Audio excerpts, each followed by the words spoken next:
was triggered by something that happened last week.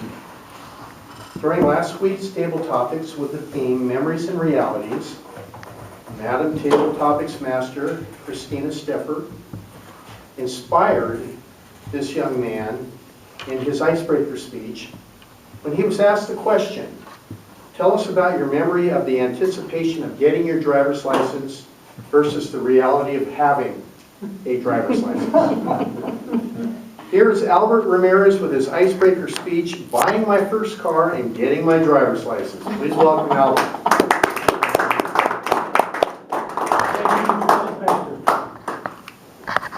Fellow Toastmasters. I bought my first car when I was 16 years old and before I had my driver's license. My Uncle Abrian played a big part in me getting my first car. Uncle Abe, as I called him, was a big fan of thoroughbred horse racing. He loved to visit us during the horse racing season at Santa Anita Park in Arcadia, California. We lived about 15 minutes from the racetrack, and Uncle Abe would attend the races as much as possible. He was a horse racing junkie. I enjoyed going with him whenever I could. The beautiful horses and the thrill of watching these majestic animals race just fascinated me.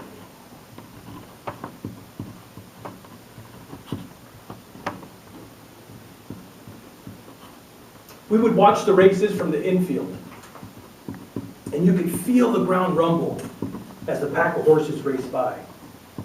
It wasn't long before I was betting on the horses through Uncle Abe. His favorite wager was a $5 exacta, whereby you picked the first and second place finishers in a race.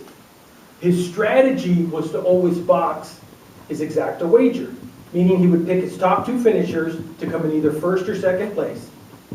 Boxing the exacta was a $10 wager. As long as your two horses finished in the top two spots, you were a winner. By using Uncle Abe's $10 exacta strategy, I won a wager that paid $500. I now had the money to buy my first car.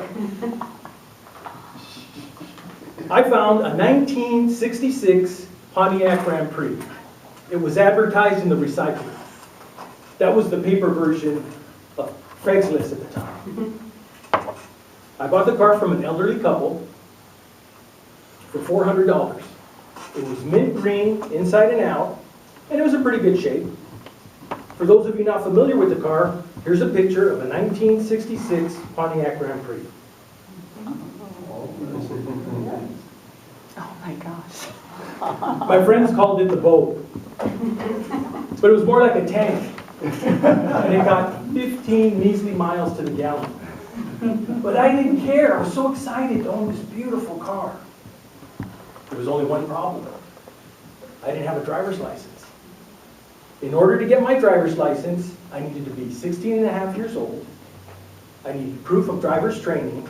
That was the behind-the-wheel training and certification of passing. And I needed a passing score on the written portion of the Department of Motor Vehicles exam. I had some driving experience because my sister's girlfriend would occasionally let me drive her car to the park. I wasn't able to drive my car because my mother insisted I get my driver's license first. I couldn't wait to get my license to drive my new car.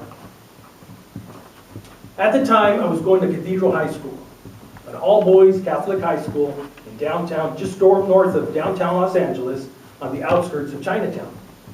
My school didn't offer the driver's training, so I thought I'd have to wait until the following summer in order to take the class at the local high school. Then I found out through a friend that our PE teacher, who was also the varsity football coach, was selling the driver's training certificates. I couldn't believe it. It sounded too good to be true, but it was true. For $20, Mr. Wells would sell you a certificate to take to the Department of Motor Vehicles to be eligible to sit for the written exam and obtain a driver's license after passing the test. I guess Mr. Wells found a way to supplement his meager private school income. I had what I needed to be able to get my driver's license. At 16 and a half years old, I got my driver's license. I thought I was a chick magnet driving around in my new car. Thank goodness for my Catholic education. Mr. Toastmaster.